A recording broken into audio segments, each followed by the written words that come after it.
Hey everybody, welcome back to another episode of Samp&Chance. I'm your host, Bobby Sampson. Joined with me, as always, my man, Nike shirt and all, Mr. Chance Michaels. Chance, how are you, buddy? Doing pretty good. How about yourself? Can't complain, man. We had a pretty nice weekend, pretty hectic, pretty busy, but other than that, everything is beautiful, man. I can't complain. Here we are, Tuesday, Monday Night Raw in the books, man. Did you catch it? I did, yeah. I watched it. And what'd you think? It was good. It wasn't bad. Yeah? It wasn't amazing, but it was good. Some good Well, segments, good matches. yeah. Did you know that Vinnie Mac was backstage? I did. I like it. The boss is back. He Yeah. wasn't in the position, but he tweaked a few things. Wasn't nothing major. Yeah, and apparently morale is great. Everyone's so gay. Well, they got no choice. They don't like it. They could hit the road, Well, lose their money, right? yeah, no, I don't even know if it's so much that. I just think I just think he's found a better way. I just from what I've read and what I've seen, No, I just it think it's seems that they know he's back. It's inevitable. There's nothing they can do about it. They want to keep complaining. They'll go away. Before it was kind of like you didn't know if he's gonna sell and go away, so they're a little more boisterous. But now it's like they can. The funny thing is they can work with him before these allegations, but since allegations, they can't stand the guy. But yet they cheer on Mike Tyson and listen to all this bad music. So it's hypocrisy at its finest. A lot of these people, not all of them, but some of them. How no, I see it. I think that just transcends society in general overall. I Absolutely. mean, we all want to cheer the bad guy. Now my question is: did Yeah. anybody get a picture of him? Is that mustache still there? Did he get rid of it? No, Did anybody? no pictures, nothing. I haven't seen anything I backstage, just hope he nothing shaved showing. that stash off. That's what I was most interested in, man. No, That is I think he needs to keep it now for the summer. He has speaking to. of speaking of Vince McMahon, thanks for bringing that up. Today, 41 years ago, he bought WWE from his dad, Gorilla Monsoon, and I can't remember the other guy's name. So 41-year anniversary of Vince taking over today. So Nice, very nice, very greatest nice. promoter of all time, Vince McMahon. Not There even you go. close. No, fair enough, fair enough. All right, so Monday Night Raw, here we are. We're gearing up to Money in the Bank, man. London, Yeah. UK. Think about it, man. Since WrestleMania, every pay-per-view has been overseas, No, I like it. It's good to build the brand, right? right? So we got this happening in London in the UK at the end of this month. So we're starting the qualifying matches and what have you. But let's talk about Raw a little bit here. Yeah. Let's get into it. So Monday Night Raw starts off with the new World Heavyweight Champion Seth Rollins. He comes out. I thought the segment was really cool. I liked it. I love how the crowd gets behind him. Um, it's kind of similar to how the crowd sings Jericho's theme music when he comes out, but Yeah. there's something to be said about 20,000 people being stuck in unison opposed to 5,000 people in unison. I don't know, just Yeah. No, I agree with you. right. So I like it. He comes out, and I guess they're setting up the main event. He's defending his title against one Damian Priest. When I heard about that, I was excited and curious to hear your thoughts on the match. What a clunker. What a un I don't get why they're throwing Priest in. Why does Priest get a title shot? What did he do to earn the shot? Well, I again, we'll get to it, but we'll break it down. But yeah, so they set up the match, and there was one stipulation that Seth came out with. He said, "Hey, why don't you come out by yourself without all your friends?" And Damien Yeah. agrees. Damien agrees to the stipulation, so we should get a one-on-one tilt later on tonight between Seth Rollins and Damian Priest. But before that, man, we have our first Money in the Bank qualifier match of the night, which is Becky Lynch against Sonya Deville. Becky wins this match, hands down, no problem. Yeah. Good match, actually. Good back and forth. Yeah, it was solid. Trish, Trish and her protege come out, and they are standing. I can't remember her name, bro. Um, the two girls come out, they stand on the stage and they're kind of, interacting from there. I kind of liked it. It had an old school feel to it where the bad guy is watching from the stage opposed to coming down to the ring. Yeah. I like that. It kind of brought it back to 1999, 98 a little bit there, it felt like, right? So that was You're good. talking So about Zoe Stark. Zoe Stark, there you go. Thank you. So Zoe's with her. They're kind of analyzing the match, talking back and forth, probably talking about what they're going to have for dinner, but making it look interesting nonetheless. Uh, Becky wins this match. Interference gone wrong by Chelsea Green. 1, 2, 3. Bob's your uncle. So we have now Selena Vega and Becky Lynch so far qualified for this match. After the match, we get right into Gunther and Kevin Owens. Oh, sorry. Yeah, Kevin Owens and Sami Zayn say they won't told, they do a little segment about the bloodline saying how they told, they won't say how we told you so, but you can clearly see that they've kind of moved on now. They kind of got their program going Yeah, with they have. Imperium, and Kevin Owens in his kind of new kind of gimmick he's kind of trying out. I kind of like it. I think it's funny, the loose cannon kind of guy. Him and Gunther go at it, and that match is up next, man. And what a good match! I'd have to say this could potentially be the match of the night, in my opinion. It was good. This Gunther guy is amazing. I love him. There was a stage I remember when he was going under the name William in UK and the NXT UK, and he was about like 100 and at least 100 pounds heavier, man. Oh yeah, he was out of shape. Yeah, he was really out of shape. This guy's really made a comeback, and he looks good. He looks naturally good. You know what I mean? Like Yeah, he's not steroided out or anything. He looks kind of his physique is attainable by anybody who wants to work hard. Yeah. And that's what I like about Gunther. I like his physique because he's a big guy, but man, that work he's put in and everything, good for him. I tell you what I like about Gunther, that fucking drop kick he does, man. I love it. Great. Yeah, he's super athletic for a big guy too. Yeah. So, but yeah, you bring that up. Look at the hard work Gunther puts in, and then you look at a guy like Kevin Owens. It looks like a slob. There's one way to describe Kevin Owens. He's a slob. I'm not saying he's not a good worker, but he looks like a slob, and you can tell he does put a lot of work into his craft. I'm not saying to be a muscle guy like Hogan, but come on, Kevin, come on. 111 episodes in, and Chance Michaels, you still have the same opinion? I'll never like the guy. No, I just can't understand. Like he can do some good. He's good on the mic. He's pretty good in the ring, but to look at a guy like that, it's hard for me to take him serious personally. Fair enough, man. And I know he's from Canada, but still. Yeah, no, fair play. Fair play. Right. Fair play. But you know what? Cracker of a match. Both guys went hard, back and forth. Imperium interferes. Usual happens. Gunther gets the win. Surprise win. That keeps Gunther strong. It doesn't hurt Kevin. It doesn't hurt the tag team scene at all in any way. You got to keep Gunther strong based on the kind of character that you're trying to build for him and absolutely. Whatnot. I mean, like, Gunther's in that conversation right now to face Brock at one point or to face Roman at one point. So they're building him. They're building him, man. All right, let's move on. What else do we have here from this night? So, Riddle's being interviewed backstage. Imperium comes in and interrupts him. He beats both those guys up. So I don't know how that looks, man. In my opinion, if those guys are supposed to be going for the tag team titles next, it doesn't look good to see them getting beaten up by one guy. Nothing against Matt. That's what I was thinking when I seen that. I don't get what was happening. Nothing against Matt Riddle. I get it, but at the same time, it just doesn't kind of make sense to me to kind of put them down like that. But then again, Owens just lost the segment before, so they're trying to balance it. And you know what I mean? Yeah. Just trying to find something here. Katana-Chance, Caden Carter, fresh from NXT. If you haven't watched these two, they're really fun tag team. One of the things that I really enjoy is looking at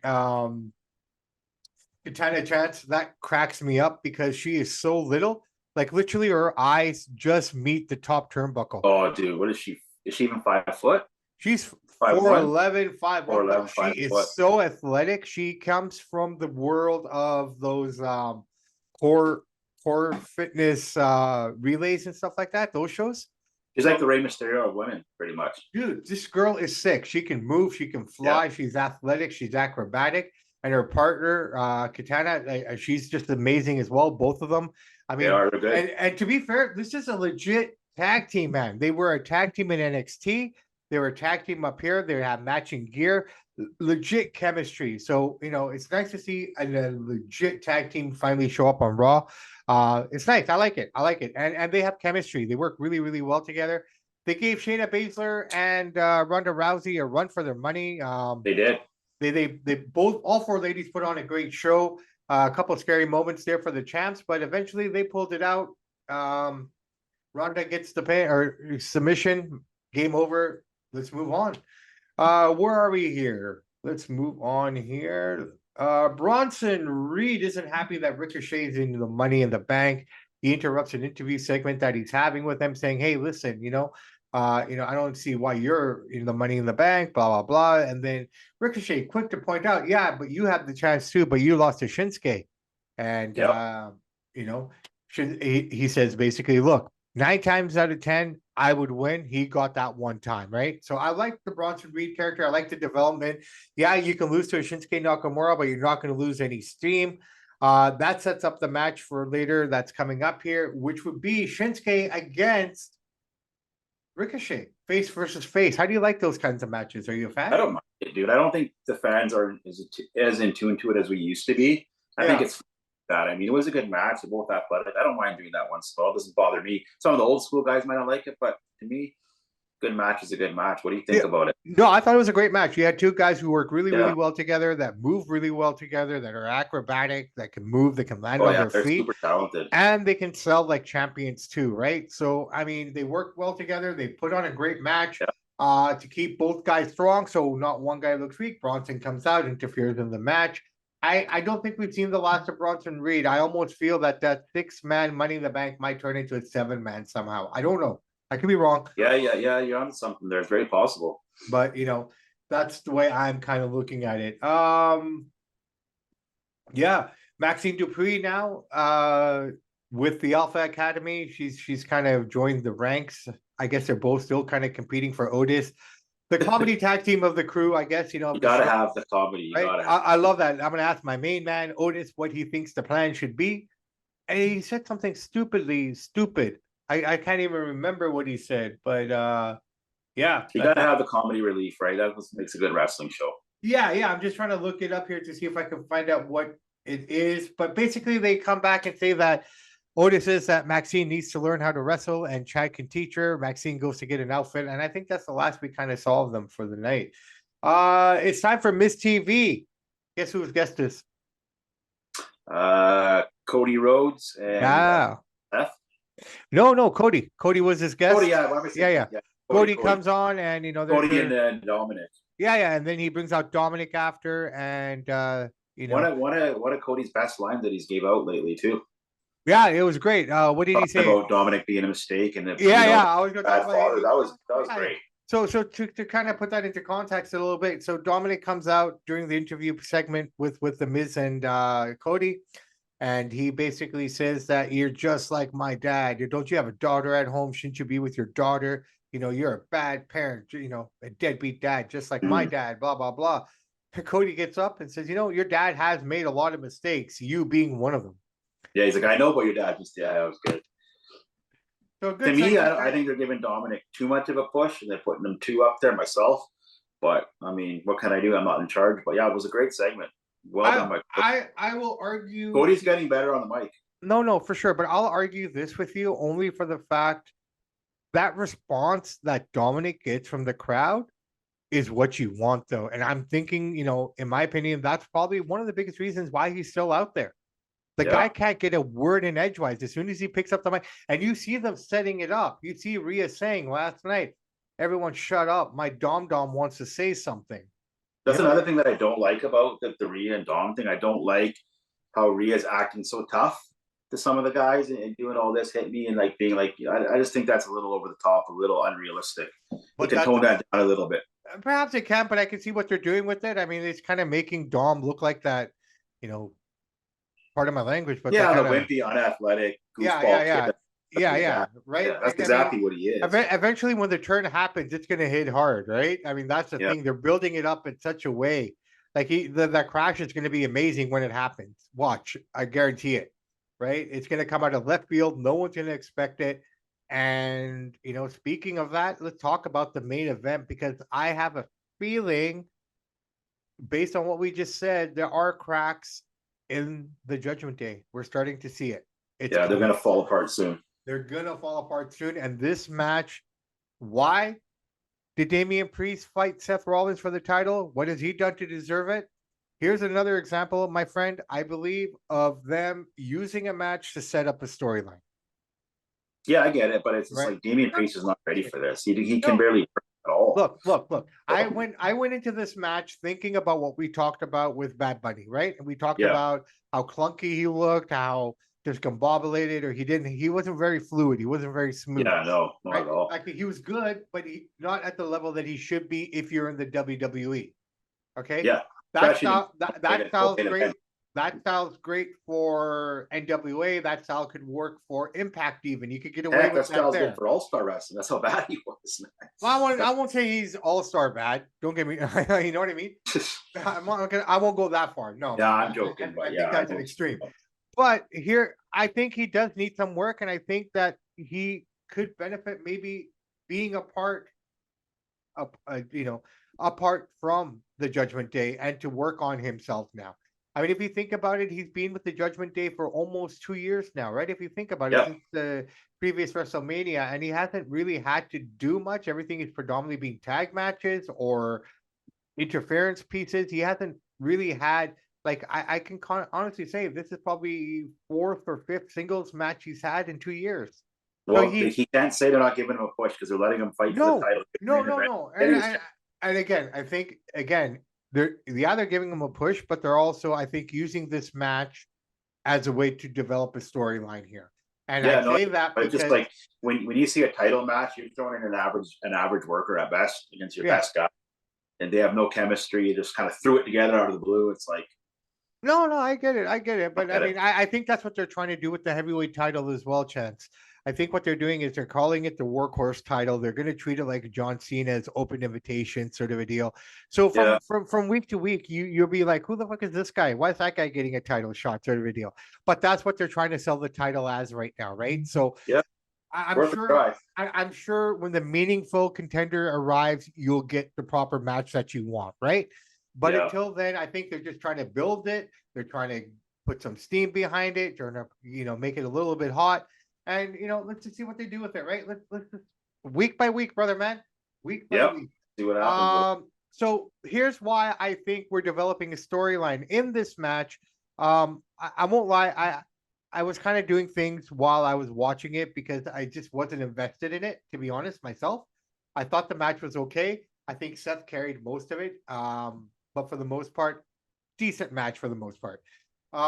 Here's what Yeah, it was happened. decent.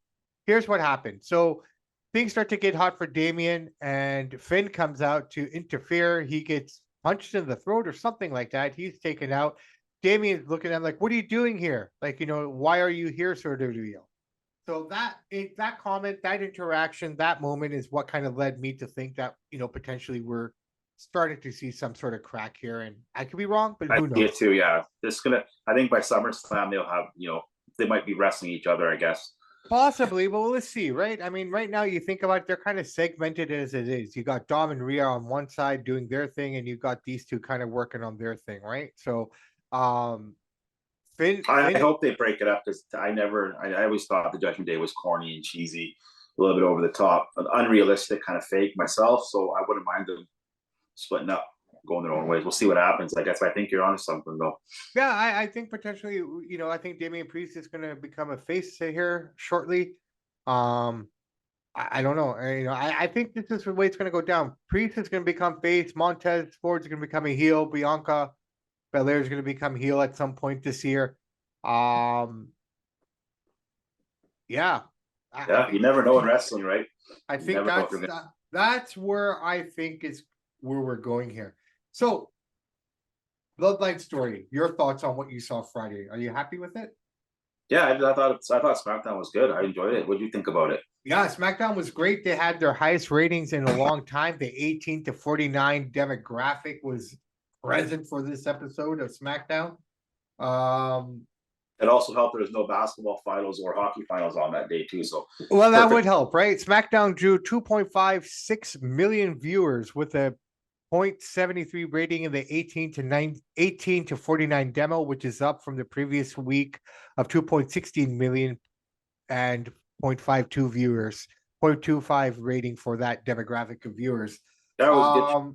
So basically, last night on Raw, Heyman cut a little promo saying that Jay will decide on what side he's going to be on. Enter Rikishi. No, I think so. I think what you're going to Yeah, get good. here is Rikishi and his twins against his other boy, his nephew, and the wise man. I don't think you're going to really see too Or much we in could see, terms. or we could see Jay versus Roman 1-on-1 for the belt. I think that's going to happen eventually. That will. I think that was a crescendo from it all. If you think about it, this all started with Jey Uso and Roman Reigns. Yeah. The whole bloodline thing, everything, it all started with him, right? And I think that's where the bow is going to happen. You're going to get those two again, but unfortunately, Jay won't win the title. No, and he shouldn't either.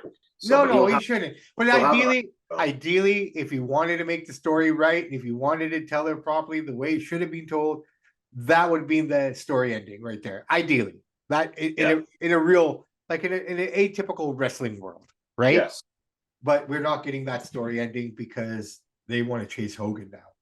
Yeah. Manny's at it. This is McMahon's after you, Hulk. They're gonna take your record out. Yeah, yeah. So Lacey Evans has awoken the fury of Sergeant Slaughter's daughter. Have you heard about this?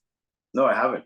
Okay, so Lacey Evans, I guess last week on SmackDown, she came out in her GI Jane gear, and Yeah, kind I've of, seen that. and she's pulling a lot of Slaughter's kind of comments, and her moves, and just her costume is the girl version of Sergeant Slaughter, right? And people have been asking him, "Are you involved with this? Are you doing anything?" He goes, "Hell," he says, "Fuck no, I'm not involved in anything. They haven't called me. They haven't asked me anything. They're kind of doing this on their own. I have no involvement whatsoever, right?" And here's what Sergeant Slaughter's daughter tweeted. "No, this is not okay at WWE. Who the fuck does Lacey Evans think she is? There's only one at Sergeant Slaughter daughter, and that's me." So I don't think you're going to get a match or anything, but she kind of feels vexed that she's taking her father's likeness and everything against, but really, what can they do? But the thing I like to say to the daughter is, in pro wrestling, everybody begs, borrows, and steals a little bit, and adds their own little spice to it. That's pro wrestling. You don't gotta. No, but at the same time, I think she just feels that they're using a lot of the gimmicks they use for her dad and whatnot, and the way she's kind of selling it and the tweets that she's putting out there talking about Sergeant Slaughter. I'm talking about Lacey Evans, the things that she's doing trying to promote the character. I guess that's what caught her ire, and just kind of put her in a bad place that way. But I don't know. And what is Sergeant? Has he said anything about this? Well, he goes, "I have nothing to do with it. They haven't asked me. They haven't, consulted me." So, but I mean, but dude, here's the thing: they own the name Sergeant Slaughter. What can they do? What can they do? Right? I mean, at the end of the day, if they wanted to be nice, if they wanted to do something, if they weren't being assholes like they are, they could said, "Hey, we'll cut you a little bit of a retribution check, based on it. Blah blah blah. This is what we're doing." Right? I mean, think about it. I just saw this other thing. The Great Khali just opened a restaurant. Okay. It's called the Great Khali Restaurant or Great Khali Buffet or something like that, right? So I'm thinking to myself, first thing I thought, I was like, well, wait a minute. WWE owns a trademark, the Great Khali. So are they getting a cut from it, or did they work out a deal where they say, "Look, man, you can use the name, it's okay, whatever"? He must have worked out a deal, I assume. Yeah. But I don't see how they could take money from the guy for using the name. Yeah, I'm not sure. He must have made a deal. Maybe he owns the name. You sure that he doesn't own the name? Well, I mean, pretty much. I don't know. There's a very, very few guys who own their names, bro. Well, some guys do. Like, no, a handful of them. Handful. Kurt Angle was one guy. Hulk Hogan. Hulk Hogan was another guy, but these guys wrote those contracts a long time ago, right? Yeah, guys like Macho.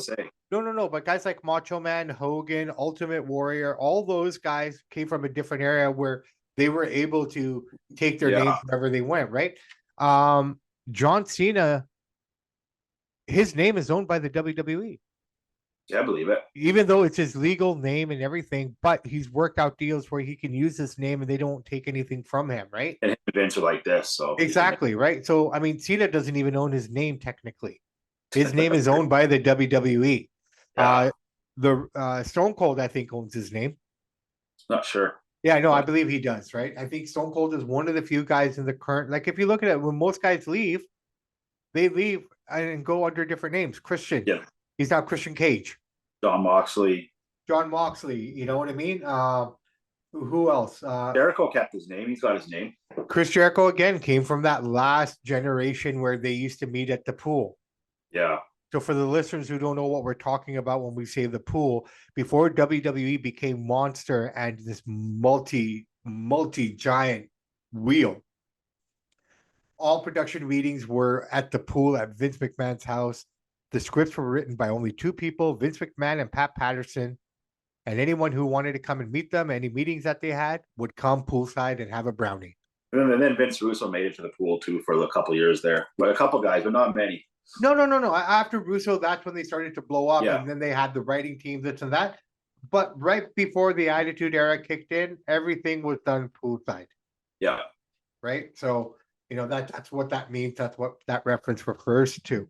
What else do we have here in the world of pro wrestling? Do you have anything? Oh, here's something I found interesting. We're talking about Veermon and the you know, the tag team that they got right now with what do you call it, Indusser.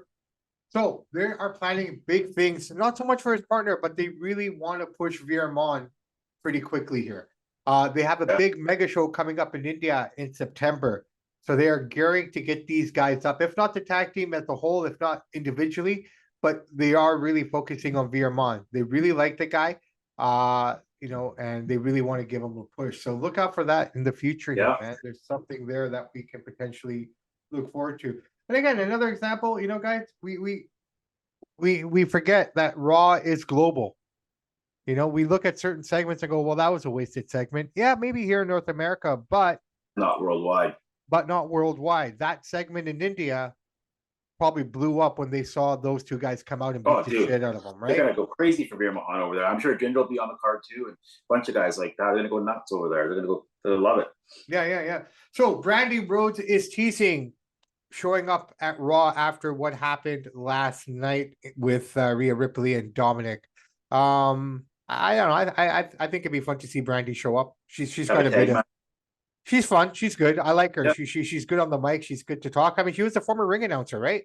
Yeah, she's good. I could see a tag match happening: Dom and Rhea versus Cody and his wife. Yeah. What about what Jake the Snake Roberts said about Bret Hart and Shawn Michaels? You see that? No, tell me. Just basically saying he didn't see them as champions because of their size, and he called Bret boring.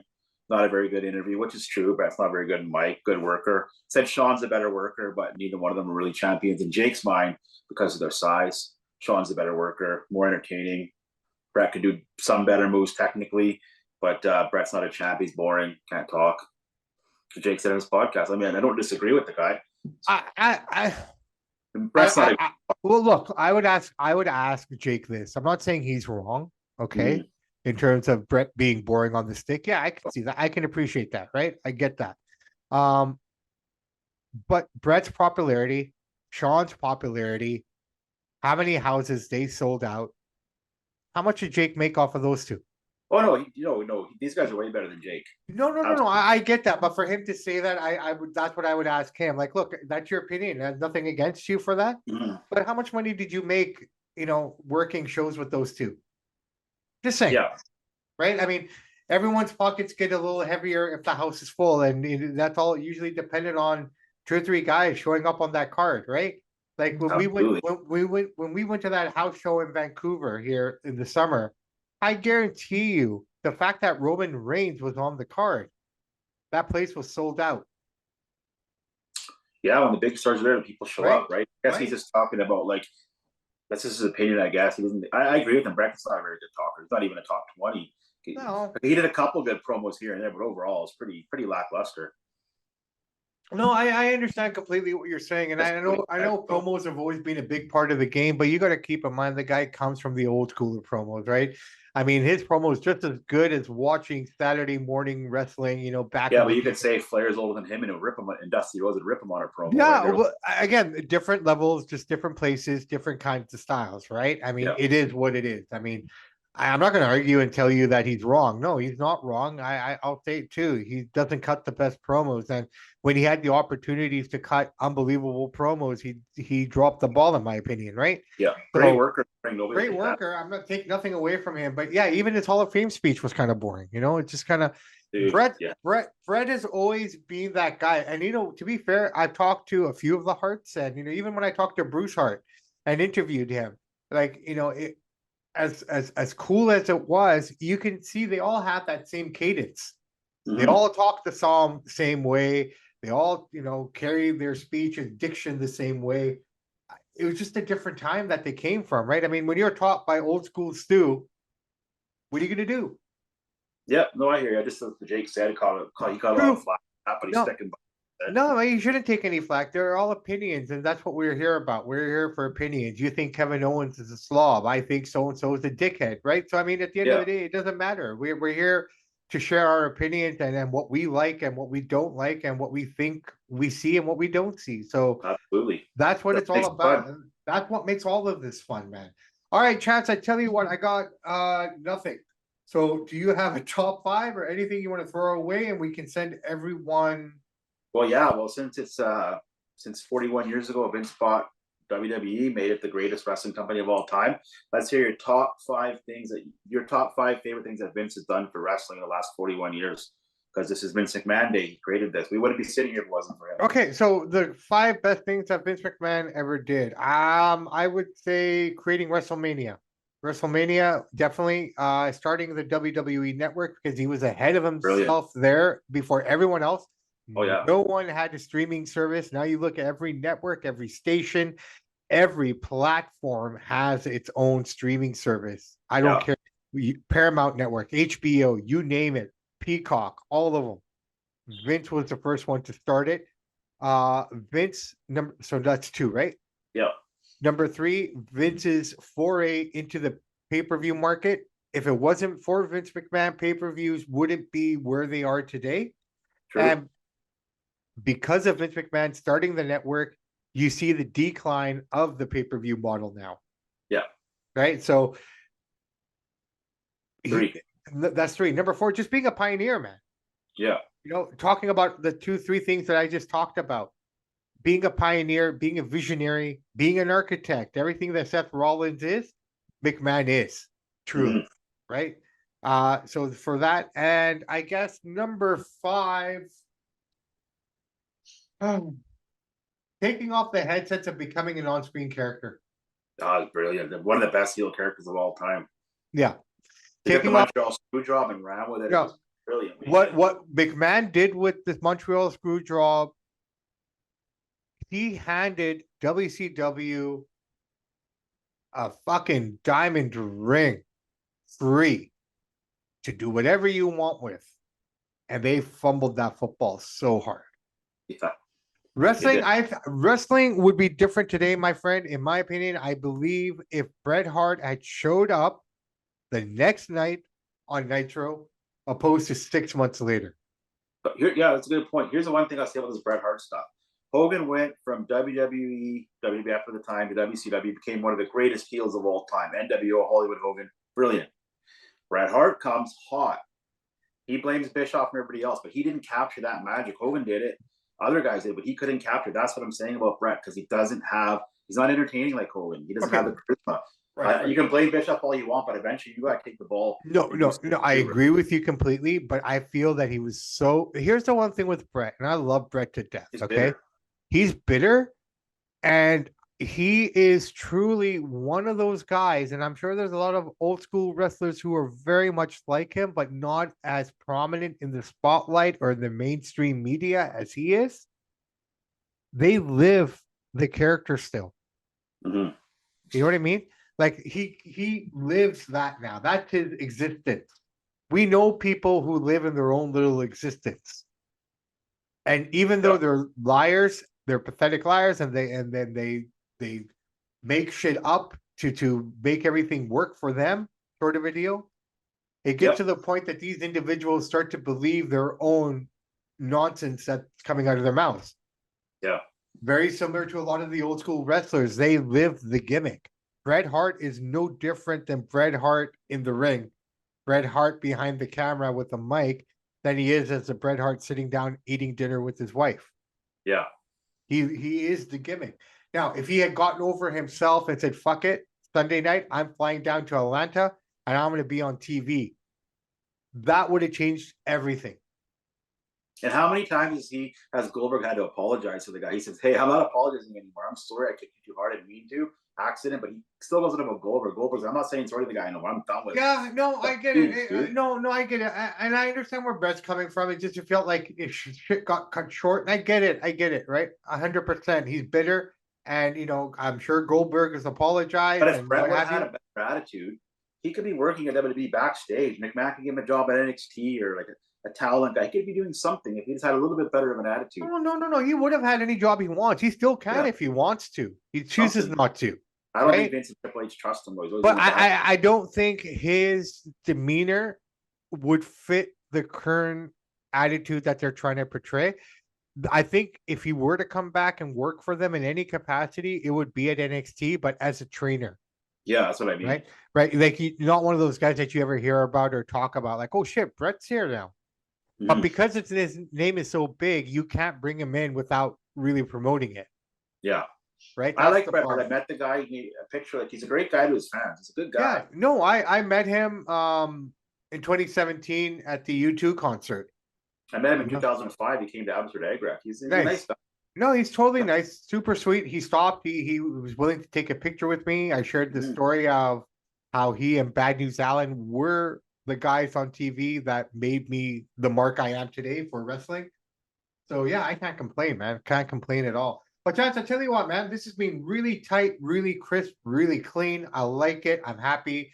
Why don't we wrap this up here? And you know what? Let's gear up for Thursday. We got a big fight coming up. I'm really looking forward to it. Tiafimo against the Scottish Josh Taylor. Who do you want to win? Not who's going to win. Just tell me who you want to win. Who are you cheering for? It's a tough one, bro. I like them both a lot. I gotta say, I don't like some of Tiafimo's antics. They kind of rub me the wrong way. But when I met him in Vegas, he was a great guy. He made some small talk, so I'm gonna cheer for him just because he treated me so well. So I'm going for Tiafimo just because. And I'm the same place because, like I said, you had your conversation. 10 minutes later, I had a nice 10-minute conversation with the man. You know, he's very different from who he completely different to be. Again, I get it. It's character work, right? You're trying to build your name. You're trying to build your brand. What I really like about this fight, I don't want to say too much, but both guys are coming off victories that are very shady. It's going to be fun, dude. Fun. It's going to be a very, very fun match. We'll break it all down. Guys, enjoy the rest of this week. It's going to be really hot here on the West Coast. I hope the weather's great wherever you're listening to us from. On that note, I'm Bobby Sampson. He's Chance Michaels. And in the words of the great AC/DC, those that download, like, and subscribe to the podcast, we salute you. We do salute you. And in the words of the infamous Ed Whalen, in the meantime and in between time, that's it for Samp&Chance. Everybody have a great night. We will talk to you on Thursday. Bye-bye.